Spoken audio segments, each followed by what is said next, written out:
Magandang gabi po. Ah, 11:23 pa lang sa ngayon. Ang pinagtataka ko, talaga sinasabi ko nga na pakunwari lang yan. Pakunwari lang yan ni BBM na kinasuhan niya si Martin Romualdez. Pakunwari lang. Anong ebidensya ko? Numero 1 kong ebidensya ito po. Ito po yung ebidensya ko. At ang lahat na kasama rito sa nag-interview, ito mga salot sa bayan, mga kakutsaba ni Martin Romualdez. So, ngayon ang ebidensya ko, Ronald, ikaw ebidensya ko. Bera mo, istasyon ni Romualdez ang nag-interview kay Sandro Marcos. Paano mo sabihin na pinapabilanggo ni PBBM si Martin Romualdez? Kakalukuhan. Ito Ronaldo, ebidensya ko to na makamarcos ka na talaga. Interviews sa mga programa, no, kahit saan. Oh. Ano naman ang pumasok sa isip niyo? At pumayag kayong mag-guest dito sa isang napakawalang kakwenta-kwentang programa na to. Ayan, kunwari pa yung mga kwento, yung mga pabjok-jok nila. Pero ang katotohanan, ang channel na ito ay pag-ari ng Prime TV na ang may-ari ay si Martin Romualdez. Imaginin mo, bakit magpapa-interview si Sandro Marcos kay Martin Romualdez na sinasabi naman ng tatay niya na si BBM ay pinakasuhan na daw niya si Martin Romualdez dahil sa flood control. Mastermind daw si Martin Romualdez. Paano yung kanyo? Paano yung Alam mo, machination sa utak niyo? I'm asking myself the same thing. Nagpapasalamat lang ako, hindi ako parte sa mga jokes niyo. No? Buti na lang. Gulo yun. Actually, medyo subtle pa nga yung jokes namin. Parang hindi. Pinuwasan na. I just came here to laugh. Salamat It is naman. our honor and privilege to have you. Yes. Thank you for having me. Kaya nagulat kami. Si Prof, Yan, dito napay mo. gusto ko magtanong kay Majok, kay Sandro. Sa baba. Sige nga. Kong, so based na sa sa iyong past. Sorry, nagka-fanboy siya. Yes, nagka-fanboy, yes. Parang I don't like where this is going. Ay, hindi naman, hindi controversial. Hindi past. And then, kasi syempre, you studied high school sa London. Yeah. And then college. Yes. And then you also did your master's. Correct. In So, half of your formative years actually nasa London, outside the country. So, Opo. ano yung mga na-observe mo dun and na mga natutunan mo dun sa London that you think na madadala mo dito sa yung experience sa politics dito sa loaded Question. Loaded question. Ano naman? No. I mean, I'm very lucky and blessed to have been able to study abroad, to be able to live abroad. I worked abroad for 2 years. Wow. Before entering politics, I was in the private sector in London.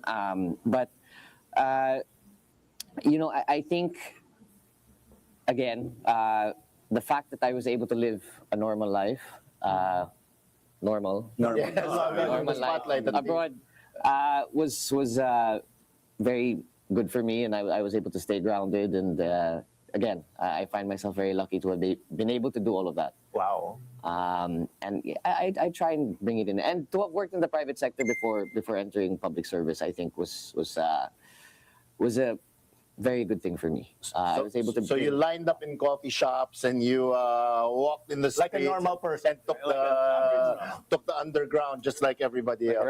Correct. Ako susugat. I loved it. Normal nga eh. Kaso dalawa rito sa house dito, hindi normal. Pumili na lang kayo. Susugan ko yung sinabi ni Prof kasi nag-research nag-google siguro. Mukha na nga eh. Yan yung pinaka-genius namin. Yeah. Philippine science yan. Yes. Tapos mathematician yan. Meron niyang masteral, doctorate. No? Yung masteral at doctorate ko, recto lang eh. International relations, di ba?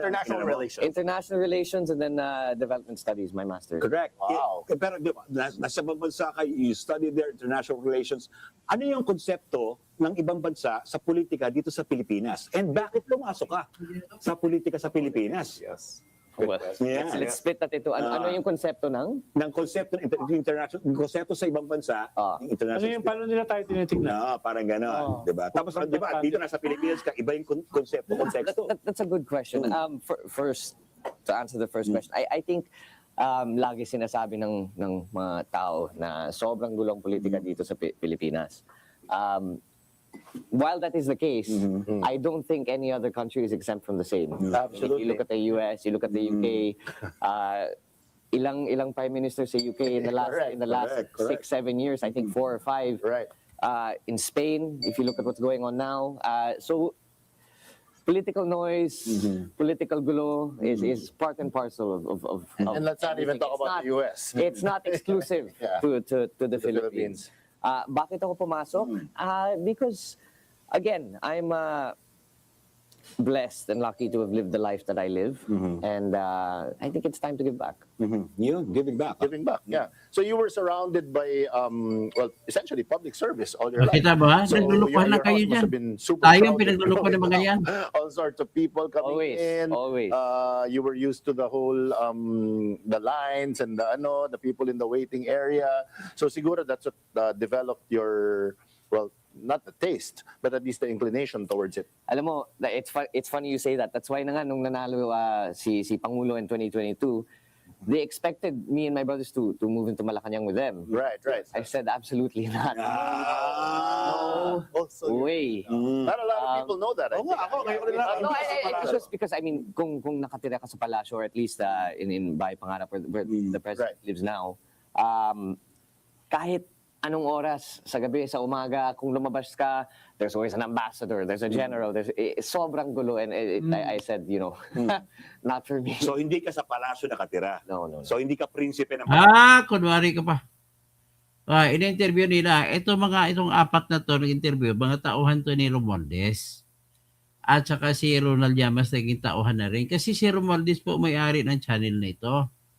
Tapos, bakit in-interview si Marcos? Yan ang unang tanong ko. Kayo, kung bakit ako nagtatanong na yan, ay ito po yung pinagmulan yan. Ilagay ko muna dito ang tanong dito na inanunsyo po ni BBM na pinakasuhan na daw niya ang kanyang dating pinsan. Tapos, dating speaker, na pinsan niya. At hindi daw siya presidente ng pamilya. Presidente daw siya ng Pilipinas.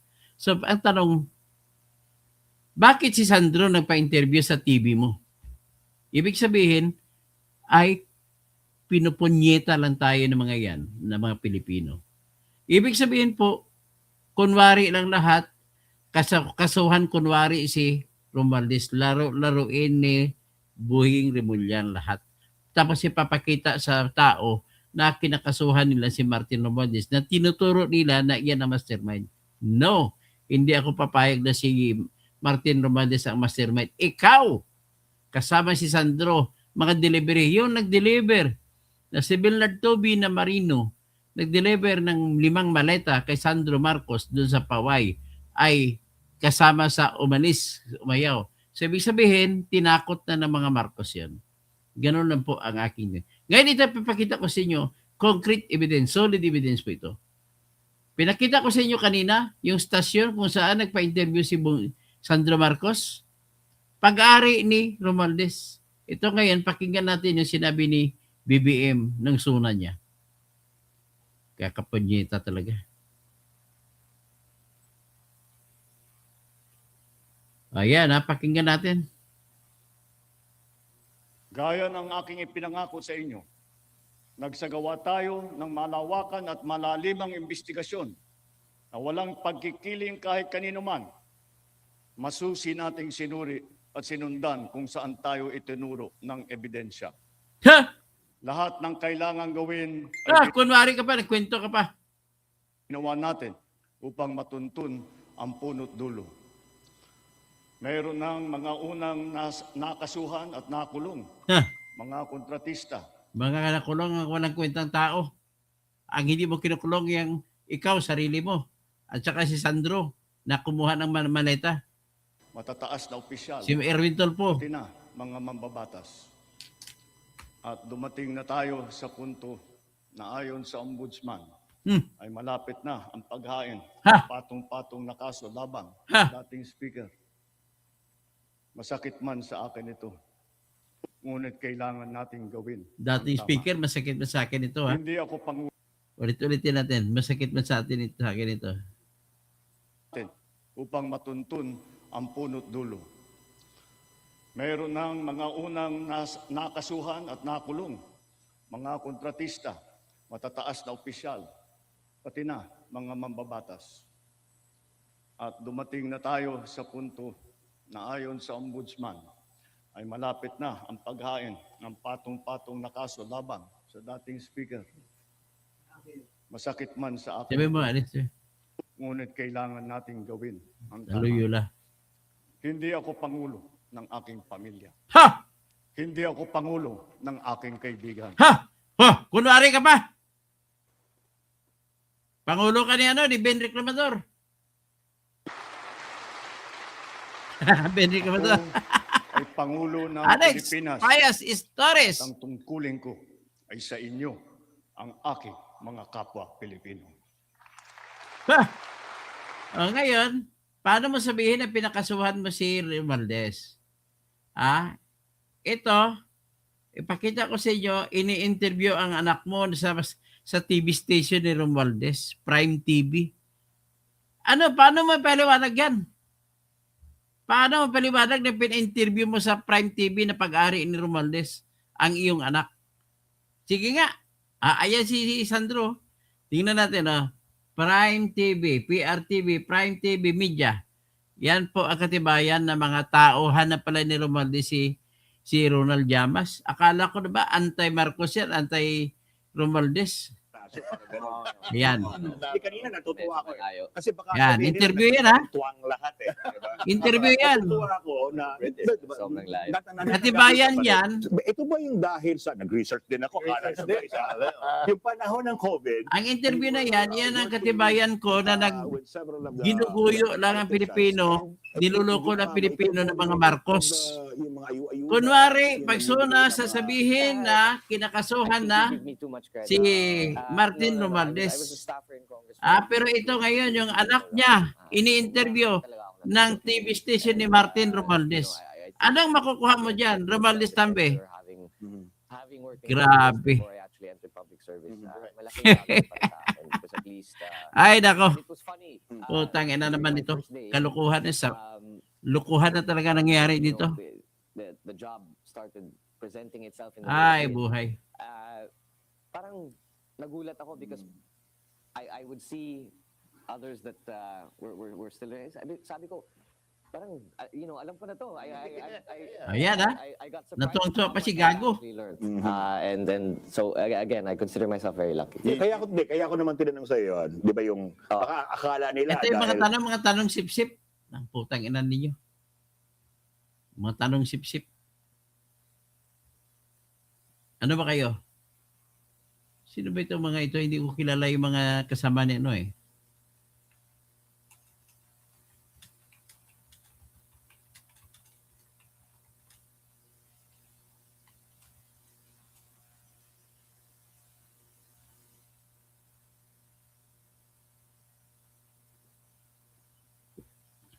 Ang kilala ko lang ito si Ronald Llamas lang eh.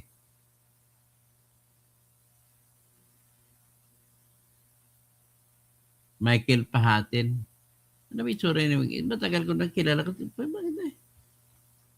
Dr. David Guido. Si Alan Herman.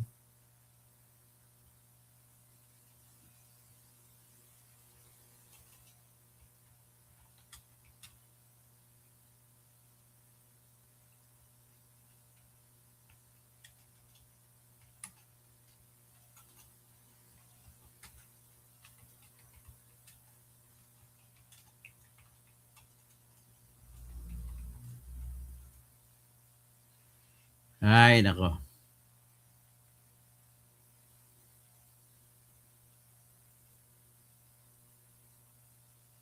Mga tauhan kasi ito ni Romualdez si Pahatin. So paano mo ngayon sasabihin na magkaroon ng genuine na pagbabago sa Pilipinas? Kung ang number one na corrupt ay namimili ng TV station, si Prime Media po ay 50% ang pag-aari niyang ABS-CBN. So paano tayo magkakaroon ng tama nito? David Guido Ayan, kilala ko na. Okay.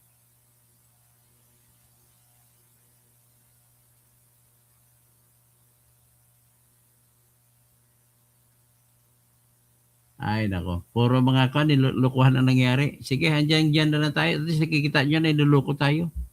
Paano ngayon ang totoong investigasyon laban kay Laban kay Martin Romualdez? Na kung yung anak mismo ni BBM ay nandyan, napa-interview kay Martin Romualdez. Ay, nako.